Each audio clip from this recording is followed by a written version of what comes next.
1855. Não podemos resolver o problema dessas visões, mas somos obrigados a admiti-las.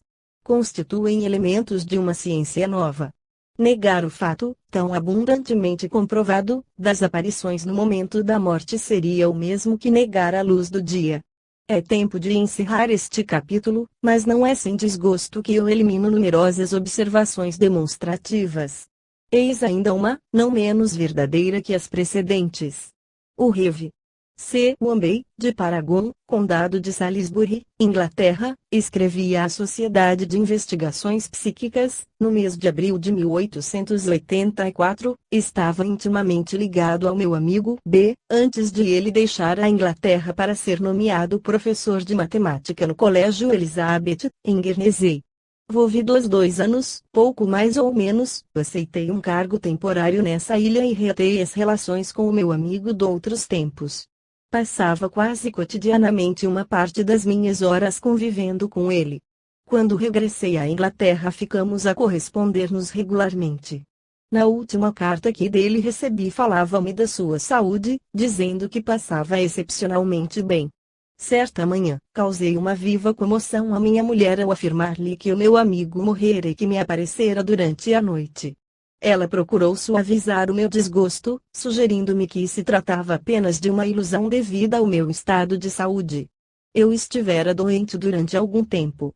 Passados alguns dias, recebi uma carta tarjada de luto e com o carimbo de Guernsey.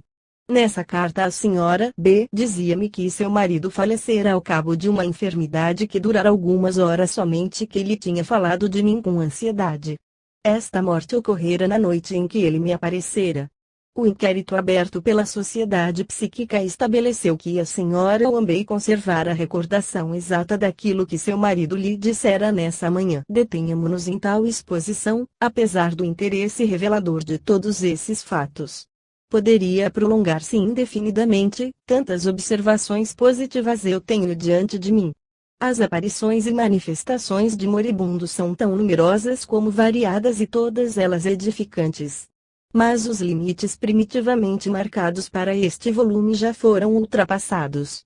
Devo êxito desta obra à colaboração simpática dos meus leitores, que há tantos anos se constituíram gostosamente no dever de me comunicarem observações precisas chegadas ao seu conhecimento, para o estudo da alma e da sua sobrevivência. Que todos quantos colaboraram nesta obra de investigação e de ensino queiram receber aqui a expressão do meu profundo reconhecimento. Não posso escrever-lhes individualmente, mas apraz-me dirigir-lhes os meus sinceros agradecimentos. Creio-me autorizado a ser mais severo, nas últimas páginas deste volume do que nas iniciais, para qualificar o estado de espírito dos negativistas impenitentes. Não pensais vós, caros leitores, que é preciso ser, como direi, cego, surdo, qualquer coisa pior ainda, para se continuar a recusar a evidência. Os fatos publicados neste tomo são tão comprobatórios como irrecusáveis. Foi sobre as observações comparadas que a mais exata das ciências, a astronomia, se fundou. Acontecerá o mesmo na ciência psíquica, e é este o único método a empregar para chegarmos ao conhecimento da verdade. Todas essas observações estabelecem que o ser humano não se compõe unicamente do corpo material, visível, tangível, ponderável, conhecido de toda a gente em geral e dos médicos em particular, mas também de um elemento psíquico imponderável, dotado de faculdades intrínsecas especiais, capaz de agir fora do organismo físico e de se manifestar à distância, com o auxílio de forças das quais ainda ignoramos a natureza. As condições cotidianas do tempo e do espaço não lhe são impostas.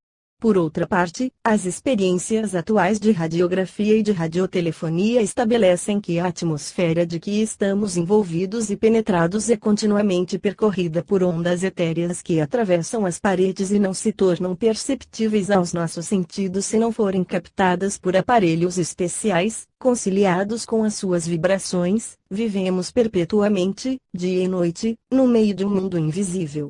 Os fatos psíquicos aqui examinados mostram-nos, sem que nenhuma dúvida subsista, que no momento da morte um tremor sutil, de natureza desconhecida, vai às vezes impressionar à distância aos seres associados ao moribundo por um modo qualquer, que nem sempre é o da simpatia. Essa onda etérea, ou projeção eletromagnética, produz fenômenos físicos e sensações mentais.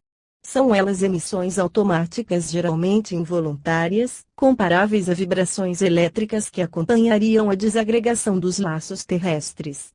Para discutir esses fatos de observação, encontramo-nos presentemente numa ignorância análoga dos astrônomos anteriores a Copérnico e a Galileu, para os quais a Terra era centro de um universo fechado, sistema geocêntrico e antropocêntrico, tendo a ciência fisiológica ensinado até hoje que o pensamento é produto do cérebro, ao passo que a força psíquica é que rege a vida. Nas observações que passaram pela nossa frente, são almas incorpóreas que se manifestaram, almas de vivos. Todavia temos perguntado muitas vezes a nós mesmos se não teremos tratado, em certos casos, com seres já mortos, já para além da fronteira da vida. A terceira parte desta obra vai ser consagrada a esse estudo especial, ao exame de fatos ulteriores à partida da etapa terrestre, manifestações e aparições de mortos depois do passamento, muitos minutos, muitas horas, muitos dias, muitas semanas, muitos meses, muitos anos depois, tudo escrupulosamente discutido, examinado, verificado. O nosso método científico será o mesmo. Nada de frases, de dissertações metafísicas, fatos. Terminemos, pois, esta segunda parte, reservando para a terceira tudo, quanto pareça não poder estar ligado aos vivos e pertencer ao domínio da morte.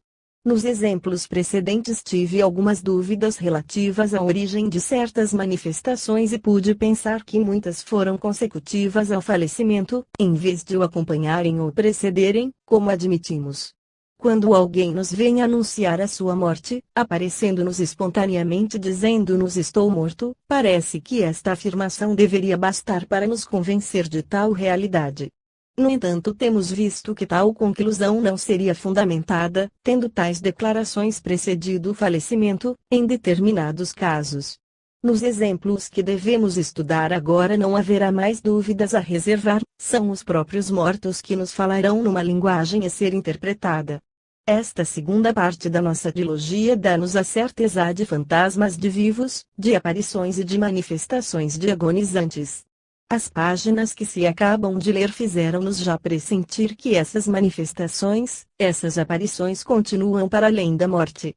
Chegamos, neste momento, diante da porta do templo fechado às investigações humanas. Obteremos nós as mesmas provas de autenticidade, a mesma certeza sobre a existência real dos mortos. Entremos sem medo na arena e encaremos de face o mais arrebatador dos espetáculos. Sabemos de hoje em diante que o homem espiritual existe, que é relativamente independente do homem material. Este morre, o primeiro não. Quais são as suas manifestações póstumas? Qual é o seu estado ultraterrestre? É o que procuraremos determinar na terceira parte deste trabalho. Fim do segundo volume. Observatório Flammarion, Juvisy, 26 de fevereiro de 1921.